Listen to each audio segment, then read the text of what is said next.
جناب السلام علیکم، آپ کا میزبان عدنان حیدر، پروگرام خبر نشر نصر جاوید ہمارے ساتھ ہیں۔ کل جب ہم پروگرام کر رہے تھے تو ایران امریکہ معاملات کو لے کے خاص طور پہ یہ جو آپ نے ہرمز کا ایشو تھا، ہمیں لگا تھا کہ شاید یہ سیز فائر اب برقرار نہیں رہے گا، لیکن خدا کا شکر ہے 24 گھنٹے گزر گئے، سیز فائر انٹیکٹ ہے، اپنی جگہ پر ہے۔ تو جس طرح کی ڈیولپمنٹ انٹیکٹ تو ہے، لیکن اللہ خیر کرے، لیکن کل ہی کی طرح اچھا ابھی یہ تھوڑی دیر پہلے ہمارا یعنی پروگرام شروع ہونے سے چند ہی یعنی کہ منٹ قبل متحدہ امارات کی وزارت دفاع کی طرف سے یہ باقاعدہ یعنی پریس ریلیز جاری ہوئی ہے، جس میں کہا جا رہا ان ہے کی اپنی پریس ریلیز، ٹھیک ہے، کہ وہ ان کے اوپر میزائل اور ڈرون حملہ ہوا ہے۔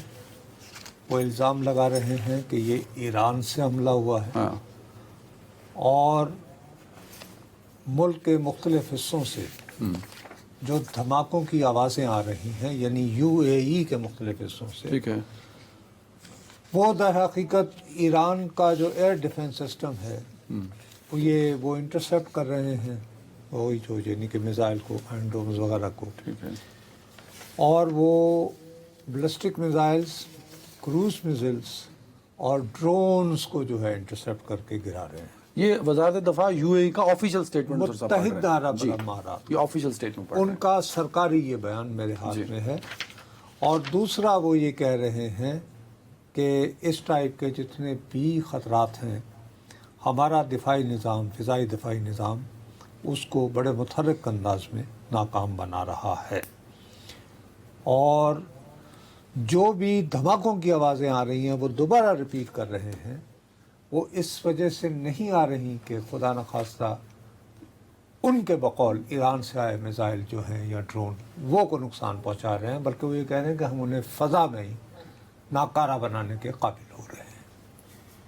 اب میرا اپنا یہ خیال ہے، دیکھیں ہم نے اس بات کو بہت دفعہ اس پروگرام میں لوگوں کو واضح کیا ہے کہ یہ جنگ شروع ہونے سے قبل سر گزشتہ برس، جب تمہیں یاد ہوگا کہ امریکہ نے اٹیک کیا تھا ایران کا ایٹمی پروگرام تباہ کرنے کے لیے، اس وقت جو سابق رہبر اعلیٰ تھے خامنہئی صاحب، ان کی زندگی ہی میں یہ فیصلہ کر لیا گیا تھا کہ جی پاسداران نے انقلاب کو 31 مختلف تنظیموں میں بانٹ دیا جائے، ان کا کوئی ایک کمانڈ اینڈ کنٹرول سسٹم نہ ہو، اور وہ مقامی طور پر جو ان کا کمانڈر ہے 31 کے 31 وہی اوور آل وہی فیصلہ کرے ہوگا۔ ٹھیک ہے، مجھے شبہ ہے، ظاہر ہے مجھے تو اطلاع وہاں کی نہیں ہے، کہ آج ہی ہمارے وقت کے مطابق تو ظاہر ہے وہاں کی صبح، اور وہ بیماری ہے، امریکی وزیر دفاع جو ہے اس کو شوق ہے کہ وہ امریکہ کی صبح 8 بجے جو ہے وہ پریس کانفرنس کرتا ہے، کیونکہ 8 سے 9 کے درمیان امریکی صدر ٹرمپ جو ہیں وہ فاکس ٹی وی دیکھ رہے ہوتے ہیں اپنا دن شروع کرنے سے پہلے، جو کچھ لکھنا ہوگا۔ اس میں انہوں نے یہ دعویٰ کیا اپنے chairman joint chief of staff committee کو ساتھ کھڑا کر کے کہ آبنائے ہرمز ہم نے تجارت کے لیے کھول دی ہے۔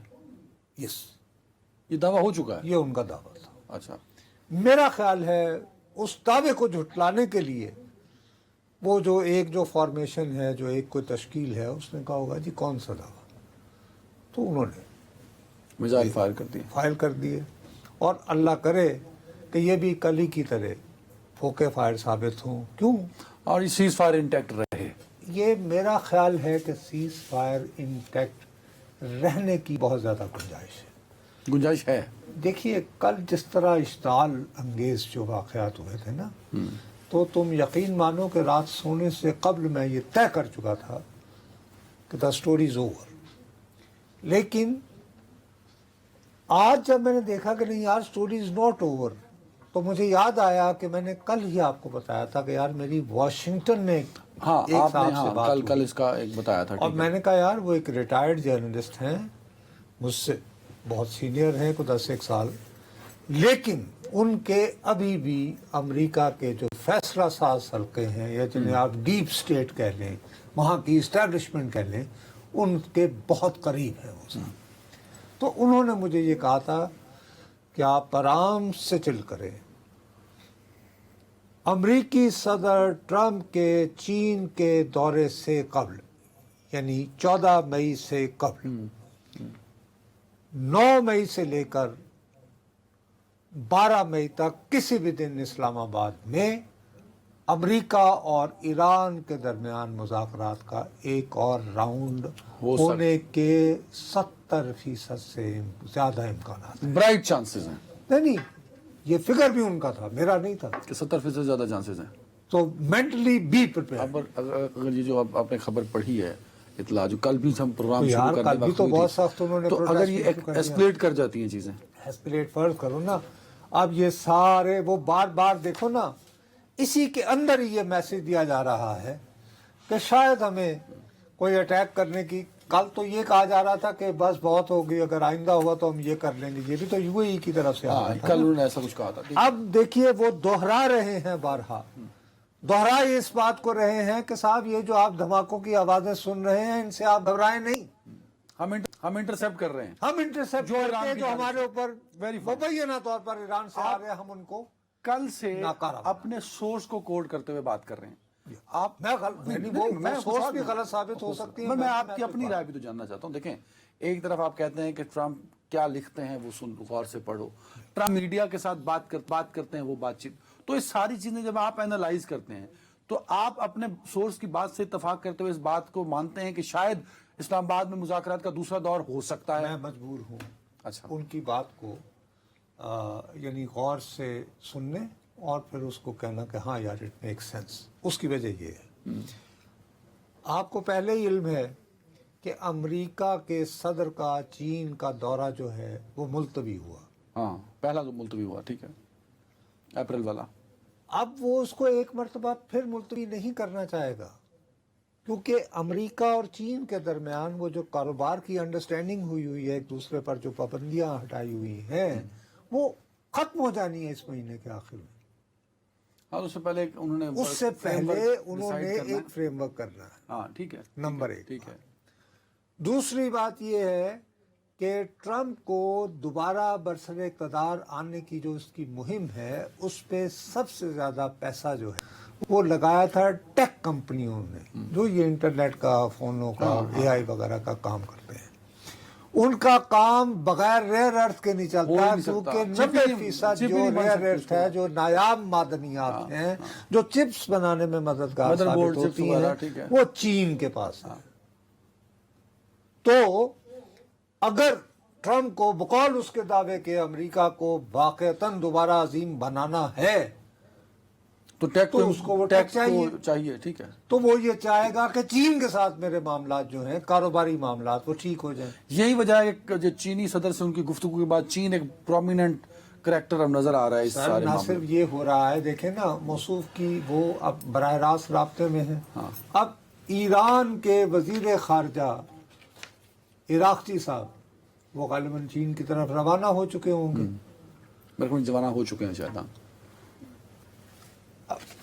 ان ہی عراقچی صاحب نے کل کے واقعات کے ہوتے ہوئے بھی جو بیان دیا ہے, اس میں وہ یہ کہتے ہیں کہ ہرمز میں جو واقعات ہوئے ہیں, یعنی کل جو واقعات ہوئے ہیں, اسی طرح کے جو ابھی آپ نے رپورٹ, وہ اس بات کو بہت واضح کر رہے ہیں کہ یہ جو سیاسی بحران پیدا ہوا ہے ہمارے علاقے میں, اس کا کوئی فوجی حل نہیں ہے.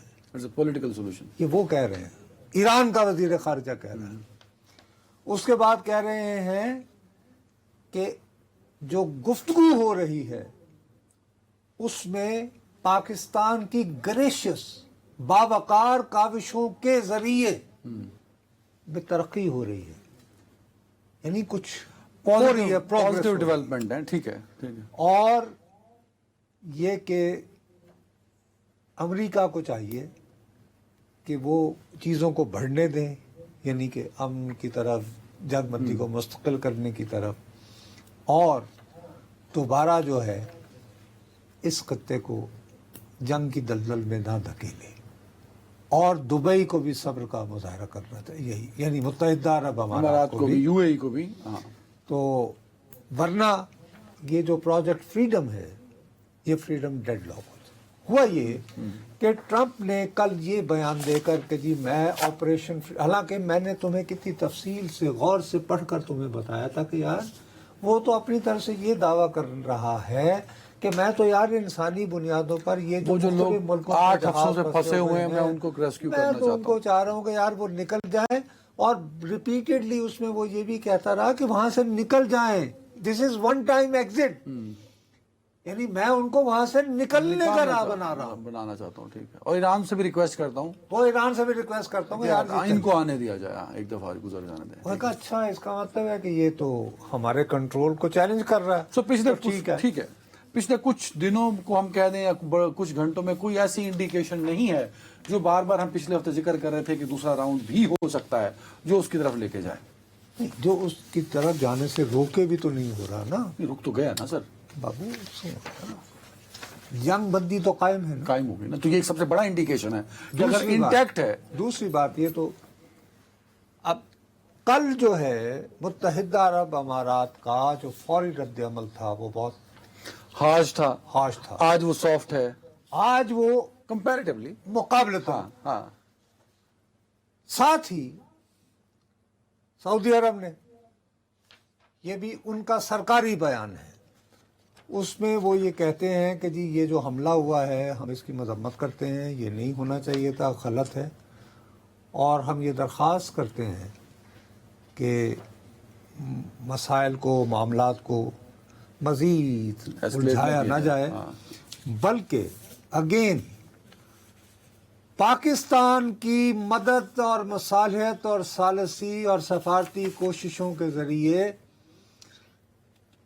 ریجن کو، علاقے کو جو ہے وہ عدم استحکام سے بچانے کے لیے سفارتی راہ ڈھونڈے. یہ سعودی عرب کا یعنی ایران اور سعودی عرب دونوں کہہ رہے ہیں کہ ہم پاکستان کی مدد کرنے کو، کہ ہم یعنی پاکستان کی ان کوششوں کے ذریعے چاہتے ہیں کہ جی کوئی نہ کوئی حل نکلے.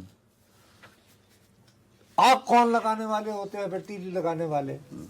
جیسے ہی یو اے ای نے سخت بیان دیا تو ایک دم اس کی حمایت میں جس کے دل میں پورا آیا درد، آنسو بہانا شروع ہو گئے، وہ تھے نریندر مودی انڈیا کے.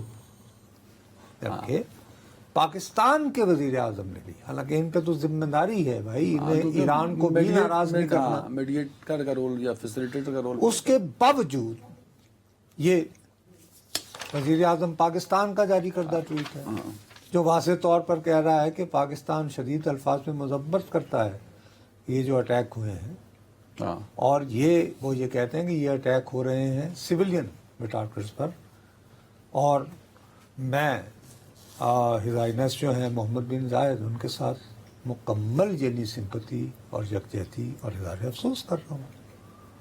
یعنی اس بات پہ تو کوئی شبہ نہیں رہا کہ پاکستان بھی سعودی عرب کے ساتھ مل کے وقت یار ہاں ٹھیک ہے، اس پہ اس کو، اور اس میں ہمیں یہ اپریشیٹ کرنا ہوگا کہ ایران میں کیوں ایسا ہو رہا ہے، تو وہاں پہ بھی تو کوئی اسپوائلر موجود ہے نا.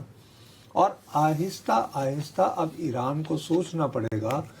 دیکھیے نا، ایران کی اب یہ کہانی نہیں چلے گی کہ اگر ہمارے ہاں سے کوئی اگر کویت میں ڈرون گرا ہے یا وہ میزائل گر گیا ہے تو وہ کوئی کسی نے کر دیا ہوگا کہ شاید ہمارا جو ڈرون ہے اس کی اسرائیل نے کاپیز بنا لی ہوئی ہیں.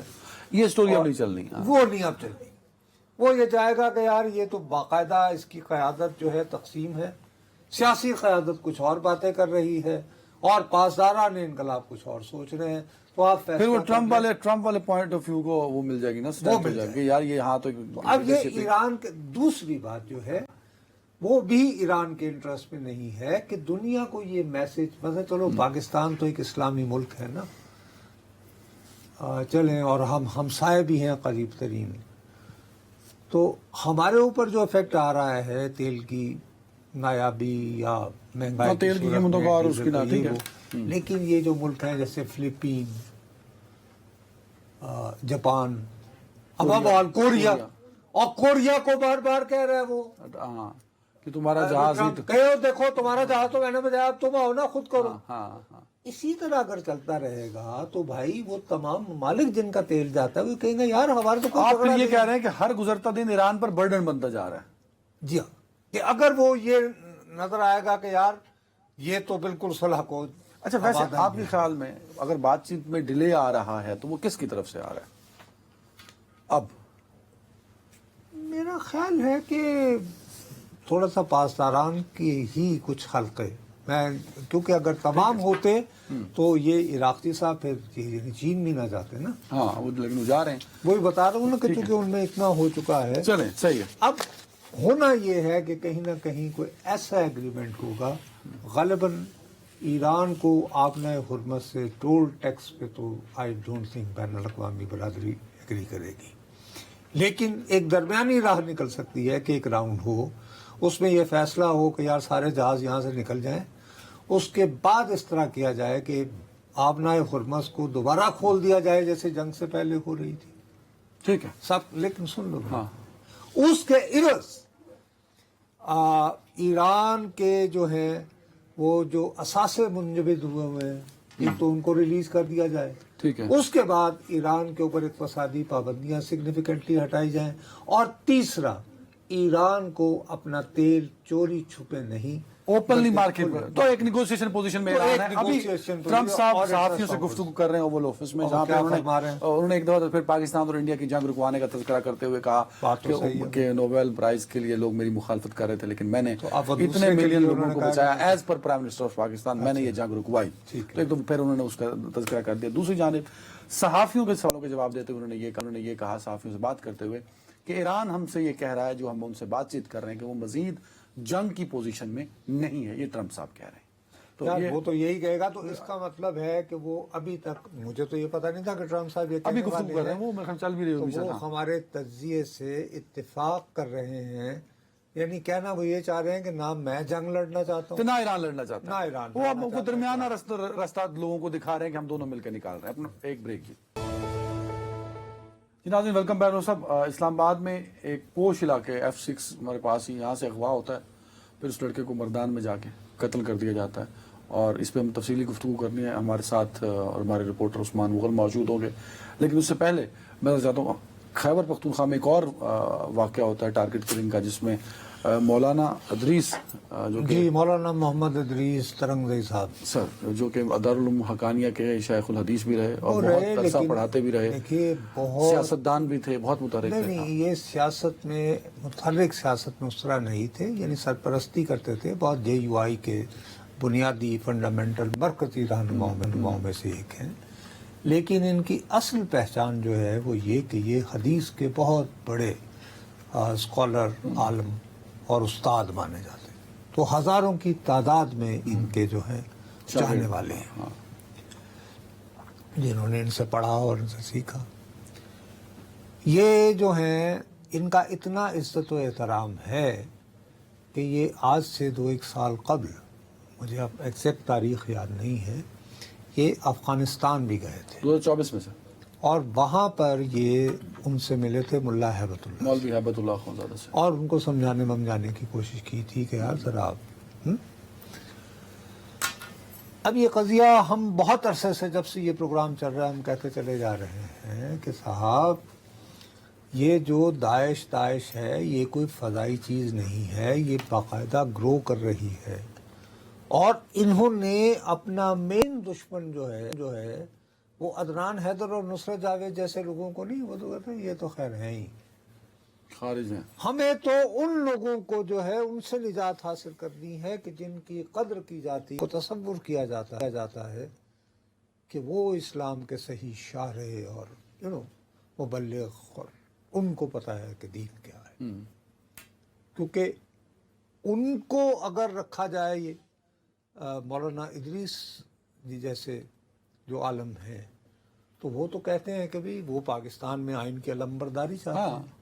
پاکستان میں جو نظام ہے وہ یہ کہتے ہیں ہم اسی میں رہتے ہوئے ہی ہونے والی شدت پسندی کو وہ دہشت گردی کہتے ہیں، اور وہ اس کو دہشت گردی کرتے ہیں، اور جہاں بھی ہوتا ہے اس کو روکنے کی کوشش کرتے ہیں، اور اس کی وہ دینی اعتبار سے جو ہے اس کو حرام بھی قرار دیتے ہیں، ممانعت بھی ٹھہراتے ہیں. تو ان لوگوں کا جب ان کے دہشت گردی کے خلاف جو ان کے خیالات ہیں، ان کو ہمارا عام آدمی زیادہ توجہ سے سنتا اور اس پر اعتبار کرتا ہے. وہ میری داد فریاد سے نہیں کہ وہ یہ ٹائی پہن کے بیٹھا ہوا ہے انگریزی، ان کو کیا پتا کہ دین کیا ہوتا ہے. تو یہ ان کے دشمن ہیں. اب یہ خطرے کی بات ہے کہ 4 صدا جس کے یوں قریب اکوڑا کھٹک ہے، وہاں پر ہمیشہ وہ مرکز رہا یہ آپ کے خدائی خدمتگار تحریک کا اور ANP کا اور یہ وہ. وہاں یہ اطمان زئی میں ہے اور وہاں پر یہ اپنا دین کی تعلیم. وہاں پر اب داعش جیسی جو ہے انتہا پسند تنظیم کا آنا اور انہیں ٹارگٹ کل کرنا. اس سے پہلے مولانا فضل الرحمان صاحب پر کتنے حملے، ہاں ان کے سیاسی کٹ پہ بہت حملے ہوئے. نتیجہ یہ ہے کہ نہ چاہتے ہوئے بھی مولانا فضل الرحمان صاحب کو کل جو ہے خیبر پختونخوا میں ان کی جماعت کو احتجاج کی کال دینا پڑی ہے. اور پیسے ظاہر ہے وہ پر ہم نے ہاں ٹھیک ہے، لیکن اس وجہ سے کہ ایک سیکیورٹی لیبس تو ہے نا، اس طرح تو نہیں کر سکتے نا کہ یار ان کا ایک اتنا قدور عالم جن کے ہزاروں چاہنے والے اور ماننے والے عقیدت مند اور طالب علم ہو اور ان کو اس طرح ٹارگٹ کل کر دیا جائے اور وہ اطمینان سے بیٹھے. کہیں نہ کہیں گورنمنٹ بھی رسپانسبل اس میں ہے، سیکیورٹی لیبس بھی کنسیڈر ہوگا. اگر میرے اور تمہارے جیسا آدمی صرف یہاں بیٹھے ہوئے ہم اس پروگرام میں 3 سال تک، وہ تو ابھی ایران شیران کا چکر شروع ہوا تھا، نہیں ہم تو مسلسل پہلے دن مسلسل دہشت گردی اور خیبر پختونخوا کے مختلف علاقوں میں ان کے نام لے لے کر اور یہ بتاتے رہے، متنبع کرتے رہے کبھی کچھ کرنا ہوگا، کرنا پڑے گا. بہت ساری جگہوں پر اب یہ بھی ہو رہا ہے کہ کہا جا رہا ہے کہ کچھ لوگوں کو افغان طالبان کی جو حکومت ہے وہ ٹپ کر دیتی ہے کہ بھائی صاحب آپ کے اوپر حملہ ہونے والا ہے. تو وہ دل میں شکر گزاری کے جذبات بن کے، دیکھو یہ کتنی افغان طالبان جو ہیں وہ ایک یہ سارا نیکسس ہے نا جس کو توڑنے کی ضرورت ہے.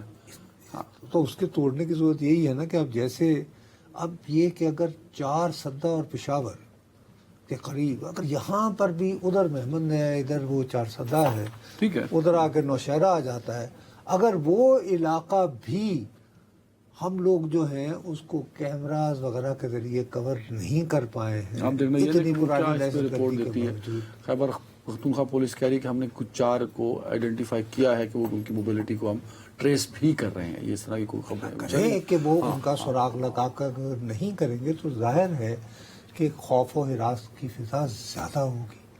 اور یہ اس طرح ہو رہا ہے کہ جیسے تمہیں یاد ہے کہ ایک دور میں عوامی نیشنل پارٹی کے جو نمایاں افراد تھے ان کو ٹارگٹ ان کو چن کر دیکھنا. اب یہ ہے اب میرا خیال میں اگر میں غلط نہیں ہوں تو JUI وہ جماعت ہے پاکستان کی سیاسی جماعت جس نے سیاست میں الیکشن کنٹیسٹ کیے.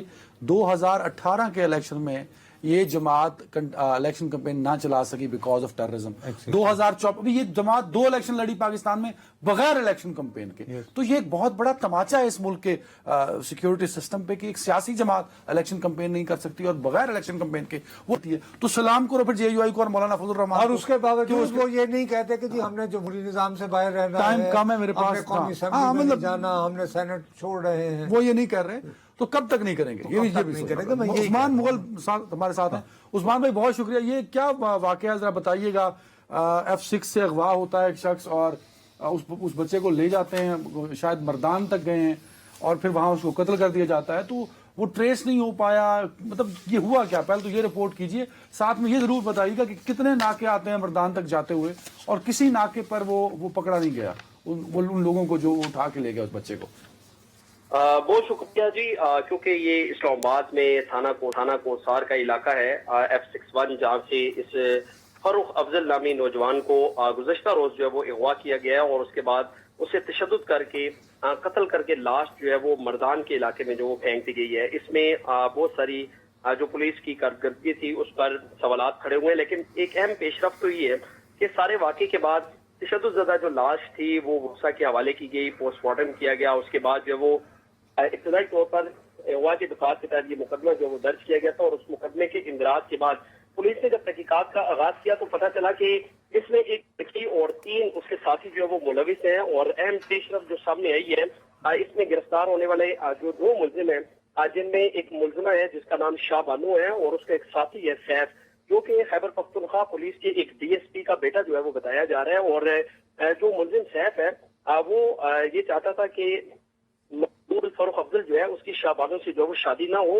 شادی سے انکار کے لیے اس کو صرف ڈرانے کے لیے انہوں نے یہاں سے اٹھایا تھا اور بدترین تشدد کا نشانہ بنایا، جس میں اس کی حالت جو ہے وہ تشویشناک تھی اور بعد ازاں اسے جو وہ قتل کیا گیا. عثمان ایک منٹ، آپ یہ کہنا چاہ رہے ہیں کہ یہ جو مقتول ہے یہ وہ خاتون جن کا آپ نام لے رہے ہیں ان سے شادی کو آمادہ نہیں تھے، تو ان پر دباؤ ڈالنے کے لیے ان کو اغوا کیا گیا اور پھر جب تشدد کیا گیا وہ انکار کرتے رہے، تو جب یہ واقعہ پیش آیا.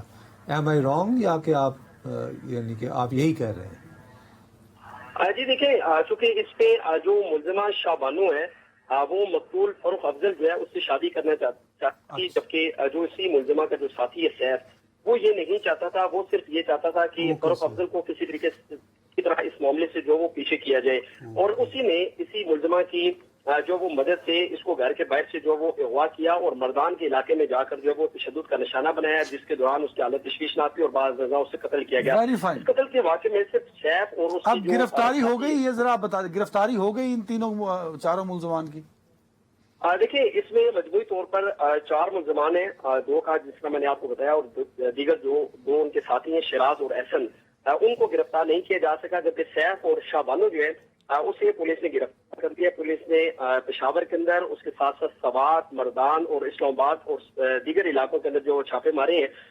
ملزمہ کو اس کے ساتھی سمیت جو گرفتار کر لیا گیا ہے. زیر استعمال کاری جو ہے وہ برآمد کرنے کی. عثمان بھائی اب ذرا آئے نا بنیادی سوال پہ جہاں سے میں نے اس کا آغاز کیا تھا. لڑکا جو ہے وہ اغوا ہوتا ہے پاکستان کے دارالحکومت کے پوش سیکٹر F6 سے، اور اس کے بعد وہ 150-200 کلومیٹر دور جا کے اس کی تشدد زدہ لاش جو ہے وہ برآمد ہوتی ہے. تو وہ جو 10-12-15 گھنٹوں کا ٹائم تھا، اس دوران پولیس کی کارکردگی کیا رہی؟ جب وہ پوش علاقے سے، یہ مطلب کوئی interior Balochistan, interior Sindh, interior Punjab کی بات نہیں ہو رہی، یہ پوش علاقہ ہے کیپٹل اسلام آباد کا.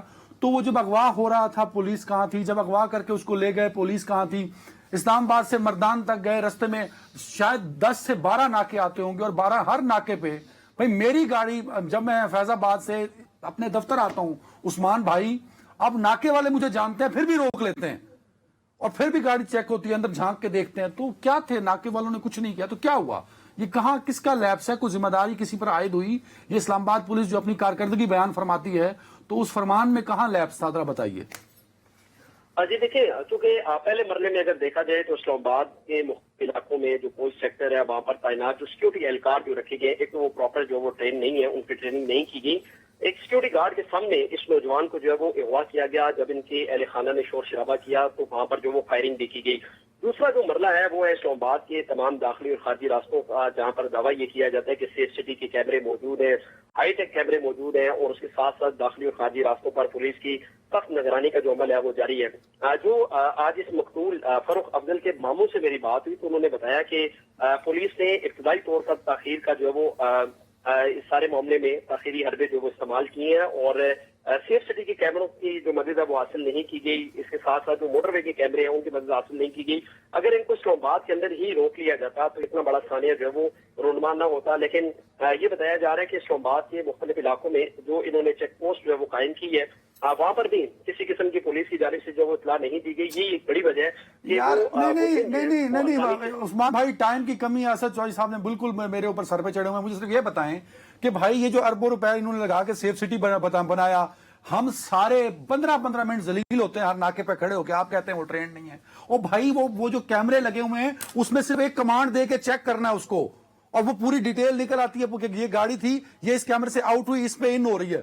تو وہ جو نااہل تھا جس کی وجہ سے ایک قتل ہو جاتا ہے، کیا آئی جی اسلام آباد نے اس نااہلوں کی لسٹ بنا کے ان کو کم از کم سسپینڈ یا ڈسمس تو نہیں کریں گے؟ کیا سسپینڈ کیا اور بتایا کہ یہ ذمہ دار تھے اور میں ریزائن کر رہا ہوں بطور آئی جی اسلام آباد کہ کرائم ریٹ بڑھ گئے، ایک گھر کا نوجوان آج قتل ہو گیا، اور اس طرح ایک لمبی لسٹ ہے پورے 1 سال کی، تو میں بطور آئی جی اسلام آباد نااہل ہوں اور میں اس عہدے سے علیحدہ ہو رہا ہوں؟ کچھ اس طرح کہا انہوں نے یا کرنے کو ارادہ ہے ان کا؟ دیکھیں جی، اس حوالے سے میں آپ کو بڑی حیران کن ایک بات بتاؤں کہ جہاں تک سیف سٹی کے کیمروں کی بات ہے تو تھانہ انڈسٹریل ایریا کی حدود سے سیف سٹی کا کیمرہ چوری ہوتا ہے 19 اپریل کو، اور تقریباً 27 اپریل تک پولیس کو پتہ ہی نہیں چلتا کہ سیف سٹی کا کیمرہ جو ہے وہ چوری ہوتا ہے۔ 10 دن کے بعد ان کو یہ معلوم ہوا کہ سیف سٹی کا ایک قیمتی کیمرہ جو ہے وہ چوری ہوا ہے، جس کا تھانہ انڈسٹریل ایریا کے اندر جو ہے وہ مقدمہ درج کیا گیا۔ اسلام آباد کے حالات یہ ہیں کہ اگر ایک قیمتی کیمرہ جو ہے وہ سیف سٹی کا وہ چوری ہو جائے تو 10 دن تک ان کو یہ معلوم نہیں رہا کہ وہاں پر کوئی کیمرہ تھا جو چوری ہوا۔ 10 دن کے بعد پولیس کو یہ پتا چلا اور انہوں نے تھانہ I9 کے اندر مقدمہ جو وہ درج کیا۔ یہ تو پھر ایک نوجوان تھا اور اس بریک کا کے ٹائم ہے بندے پر عثمان بھائی، بہت شکریہ۔ نصرت صاحب آخری کامنٹ کر دیں، کس کے آگے اس کا جا کے میں ماتم کروں کہ اپنا کیمرہ گم ہوتا ہے؟ اپنا گریبان پھاڑے اور کیا۔ میم یعنی کہ بریک لیں۔ آئی ایم سوری، میں آئی جی اسلام آباد نہیں ہوں، لیکن میں خبر نشر کا اینکر ہوں، میرے پاس ایک اختیار ہے بریک لینے کا، تو آئی یوز دیٹ اتھارٹی، بریک لے لیں۔ جی ناظرین، ویلکم بیک۔ نو صاحب آج منگل ہے اور منگل آپ کو تو بڑا عرصہ ہوا ہم وڈیالہ کا رخ نہیں کیا، تو بھائی آج کی وڈیالہ طرف- میں کوئی خبر نہیں ہے، کوئی اہم ملاقات نہیں ہے، اس کو چھوڑو۔ ایک بہت بڑی ڈیولپمنٹ ہو رہی ہے، وہ کیا؟ وہ ہو رہی ہے بھارتی بنگال میں۔ ارے بابا نہیں، وہ تو سر الیکشن ہو گئے، ممتا بنرجی کی پارٹی بری آپ کو طرح ہار یاد گئی۔ ہے جب یہ الیکشن شروع ہونے والے تھے تو میں نے تمہیں ایک کلپ دکھائی تھی، وہاں پر ایک ممتا بنرجی کی پارٹی کی جو اس کو وہ ایک بہت بڑا پولیس افسر بھیجا گیا تھا نا جو کہ مشہور تھا، تو اس نے کہا تھا کہ پارٹی تو ابھی شروع ہوئی ہے۔ وجہ پال تو ابھی ذرا ایک چیز دیکھ لو تو پھر اندازہ لگاؤ کہ کیا الیکشن ختم ہو گیا، قضیہ تمام ہو گیا، یا پارٹی ابھی شروع ہوئی ہے۔ چل دکھائیں، بڑے خوفناک جی مناظر جناب، ہیں۔ یہ لگتا ہے جو- یہ نظر آ رہا ہے کہ بی جے پی اپنے گنڈا راج کے ساتھ بی پہنچ جے گئی۔ پی باقاعدہ جشن فتح منا رہی ہے۔ اور ایک اور بات، چونکہ میں کلکتہ گیا ہوں جی کافی مرتبہ، تو یہ جو جتنے علاقے جن میں یہ لوٹ مار ہو رہی ہے اور جو مکان توڑے جا رہے ہیں، ان میں چند ایک جگہ جہاں پر کہ دفاتر ہیں ممتا بنرجی کی ترنمول کانگریس کے، باقی یہ مسلمانوں کے گھر ہیں، یہ مسلمانوں کے محلے ہیں۔ براہ مہربانی یہ ذہن میں رکھیے گا، سو اصل ٹارگٹ ویسٹ بنگال یہ میں یاد رکھیے گا۔ آپ کو شاید یہ علم نہیں ہوگا، کولکتہ کا جیسے لاہور میں سب سے مشہور ہے نا لکشمی چوک، کولکتہ کا لکشمی چوک جو ہے اس کا نام ہے مولا علی اسکوائر۔ کیا نام ہے؟ مولا علی اسکوائر۔ یہ ظاہر کرتا ہے کہ وہاں مسلم کس طرح Congress party of India Marxist کا جو ہیڈ کوارٹر ہے اس کا نام تھا مظفر بھون۔ وہ ایک کامریڈ مظفر ہوتے تھے، ان کی حویلی تھی، انہیں ورثے میں ملی تھی، انہوں نے پارٹی کو دے دی تھی۔ ہو گئے ٹھیک ہے۔ سر، گزارش یہ ہے کہ بی جے پی کے آنے سے قبل 1990 سے لے کر بھارتی الیکشن کمیشن کی ساکھ پر کوئی انگلی نہیں اٹھا سکتا۔ دنیا میں اس کی اس کی مثال مثال دی جاتی تھی۔ مثال کے طور پر صرف میں آپ کو چھوٹی سی بات بتاؤں، ایس پی گل جو تھا ان کا ایک چیف الیکشن کمشنر تھا، وہ سکھ تھا، کتنا بڑا گنڈا تھا بال ٹھاکرے، آپ کو یہ پتا ہے اس نے اس کو ووٹ دینے کے حق سے محروم کر دیا تھا۔ ڈو یو نو دس؟ اور پھول نہیں کر سکا تھا بال ٹھاکرے، جس کے کہنے میں پورا بمبے جو ہے اس الیکشن کمیشن کی پوری ساکھ جو ہے وہ ان انتخابات نے تباہ کر دی ہے۔ آج ممتا بنرجی نے پریس کانفرنس کی، دیکھو 20 اور 22 کے قریب راؤنڈ ہوتے ہیں، یہ جو گنتی کے ہو رہے ہوتے ہیں نا، ظاہر مختلف حلقوں سے آتے ہیں۔ ممتا بنرجی عام طور پر ہوتا ہے کہ جب آپ کی اناؤنس ہو جاتا ہے، یہ جس سے لڑ رہی تھی بھوانی پور کہتے ہیں اس علاقے کو، نمبر 1 اس علاقے سے 47,111 لوگوں کو ووٹ دینے کے نااہل کیا گیا، نکال دیا، لسٹوں سے نکال دیا۔ اس کے باوجود جب 15 راؤنڈ ختم ہوئے ہیں گنتی کے، اس کے باوجود یہ 30,000 ووٹوں کی لیڈ سے جیت رہی تھی ممتا بنرجی۔ جب 17ویں راؤنڈ پر آئی تو یہ 500 کی لیڈ سے ہار رہی تھی، یعنی 30,000 ووٹوں کی اکثریت سے جیتی۔ اگلے 2 راؤنڈ میں وہ ممتا بنرجی جو ہے وہ اگلے 3 راؤنڈز کے اندر، تو انہوں نے کہا ہے نا کہ مجھ سمیت میرے ایجنٹس کو نکال دیا، مارا گیا مجھے۔ 10,000 ووٹوں سے اس کو پھر ہرایا گیا ہے۔ ٹھیک ہو، اس کو وہاں پر اس کا جس کی کاؤنٹنگ ہو رہی ہے، اس کو اندر نہیں آئیں گے، اس کے پیٹ میں مارا گیا وہ بدکار۔ اب وہ ہے ممتا بنرجی۔ وہ بیسیکلی وہ کبھی جب کمیونسٹ پارٹی کا اتنا راج تھا پورا، اس وقت وہ آ گئی تھی میدان میں. یہ بہت بڑی ایکٹیوسٹ ہے اور وہ کہہ رہی ہے کہ میں تو استعفیٰ نہیں دوں گی. She is not resigning as chief minister. نہیں تو آپ اسی لیے کہہ رہے ہیں کہ یہ اتنا خوفناک ہے کہ پارٹی ابھی شروع ہوئی ہے تو آپ یہ سارے اس کے بندے نکل آئیں گے. اس کو تو ایک موقع مل گیا. سو سچویشن وہاں مزید خراب ہو رہی ہے. بی جے پی نے جشن فتح مناتے ہوئے اس کے کارکنوں کو کہا اور وہ یہ کہہ رہی ہے کہ یہ حالات کس طرف جاتے ہوئے نظر آ رہے ہیں اگر ممتا بنرجی انہی معاملات کو لیڈ کریں آگے جا کے؟ سر ممتا بنرجی، میں بالکل اگر پاکستان کی تاریخ کے حوالے سے دیکھو تو میری دانش میں 1977 قسم کی ایک تحریک جو تھا لیگ کے خلاف ہوئی تھی نام نہاد، اس طرف جا رہی. There will be huge street agitation, کیونکہ اگر ممتا بنرجی گھر بیٹھ جاتی ہے تو ختم. تو یہ نہیں یہ صرف ہندو مسلم فساد ہوگا. چلیں ٹائم ختم ہو گیا. تو حالات خرابی کی طرف بڑھ رہے ہیں، بہتری کی طرف نہیں بڑھ رہے. Absolutely not. اور سارے سوال الیکشن الیکشن کمیشن بنرجی کے نے پرفارمنس پر بھی وہاں پہ اٹھ رہے ہیں. اپنا خیال رکھیں گا. کل ملاقات ہوتی ہے. اللہ حافظ.